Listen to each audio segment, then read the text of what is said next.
യേശുക്രിസ്തുവിന്റെ നിസ്തുല നാമത്തിൽ സ്നേഹവന്ദനങ്ങൾ അറിയിക്കുന്നു. നാം സ്നാനപ്പെടണമോ? ബൈബിൾ എന്തു പറയുന്നു?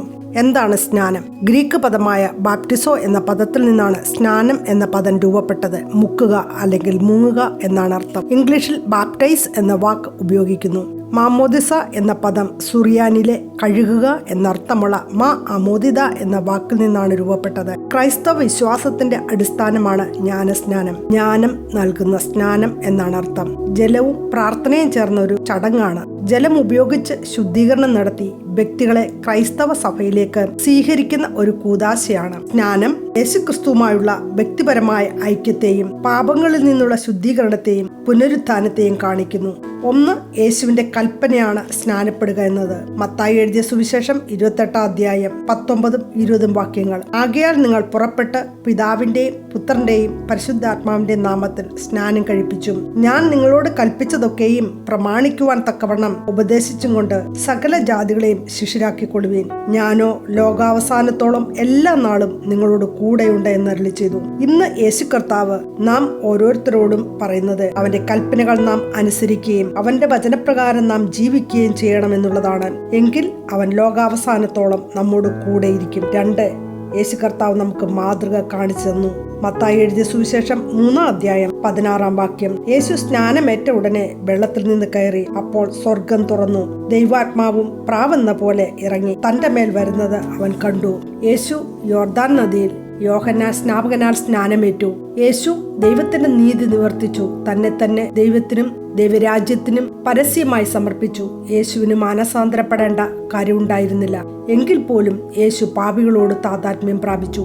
നാം മാനസാന്തരപ്പെട്ട് തന്റെ പാപങ്ങളെ ഏറ്റുപറഞ്ഞ് ഉപേക്ഷിച്ച് വിശ്വാസത്താൽ സ്നാനപ്പെടുക എന്നുള്ളതാണ്. സ്നാനത്തിന്റെ ഉദ്ദേശം 1, യേശുവിനോട് ചേരുവാൻ. 2, യേശുവിനെ ധരിക്കുവാൻ. 3, നല്ല മനസാക്ഷിക്ക് വേണ്ടി. 4, യേശുവിന്റെ മരണ പുനരുത്ഥാനത്തിൽ പങ്കാളികളാകുവാൻ. റോമർക്ക് എഴുതിയ ലേഖനം 6 അധ്യായം 3 വാക്യം ഇപ്രകാരം പറയുന്നു: അല്ല, യേശുക്രിസ്തുവിനോട് ചേരുവാൻ സ്നാനമേറ്റവരായ നാം എല്ലാവരും അവന്റെ മരണത്തിൽ പങ്കാളികളാകുവാൻ സ്നാനമേറ്റിരിക്കുന്നു എന്ന് നിങ്ങൾ അറിയുന്നില്ലയോ? നാം സ്നാനപ്പെടുമ്പോൾ യേശുവിനോട് ചേരുകയാണ് ചെയ്യുന്നത്. യേശുവിനോട് ചേർന്ന് നാം ജീവിക്കുമ്പോൾ നമ്മുടെ ഏത് ഭാരമേറിയ വിഷയങ്ങളും പ്രയാസങ്ങളും രോഗങ്ങളും മാറിപ്പോകുക തന്നെ ചെയ്യും. നാം അവനിൽ പൂർണ്ണമായി ആശ്രയിക്കുകയും അവന്റെ കൽപ്പനകൾ അനുസരിക്കുകയും അവനോട് ചേർന്ന് നടക്കുമ്പോൾ മാത്രമേ ഈ ലോകത്തിൽ സന്തോഷകരമായ ഒരു ജീവിതം നമുക്ക് അനുഭവിക്കുവാൻ കഴിയുള്ളൂ. 2, യേശുവിനെ ധരിക്കുവാൻ. ഗലാത്യ ലേഖനം 3 അധ്യായം 27 വാക്യം. യേശുവിനോട് ചേരുവാൻ സ്നാനമേറ്റിരിക്കുന്ന നിങ്ങൾ എല്ലാവരും ക്രിസ്തുവിനെ ധരിച്ചിരിക്കുന്നു. നാം സ്നാനപ്പെടുമ്പോൾ യേശുവിനെ ധരിക്കുകയാണ് ചെയ്യുന്നത്. 3, നല്ല മനസാക്ഷിക്ക് വേണ്ടി. പത്രോസ് എഴുതിയ 1 ലേഖനം 3 അധ്യായം 21 വാക്യം.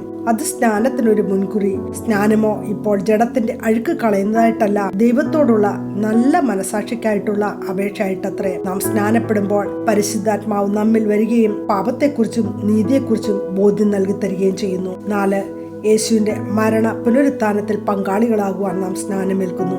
റോമർക്ക് എഴുതിയ ലേഖനം 6 അധ്യായം 5 വാക്യം. അവന്റെ മരണത്തിന്റെ സാദൃശ്യത്തോട് നാം ഏകീഭവിച്ചവരായെങ്കിൽ പുനരുത്ഥാനത്തിന്റെ സാദൃശ്യത്തോടും ഏകീഭവിക്കും. യേശു കർത്താവ് മരിച്ച് അടക്കപ്പെട്ട് ഉയർത്തെഴുന്നേറ്റ് ഇന്നും ജീവിക്കുന്നു.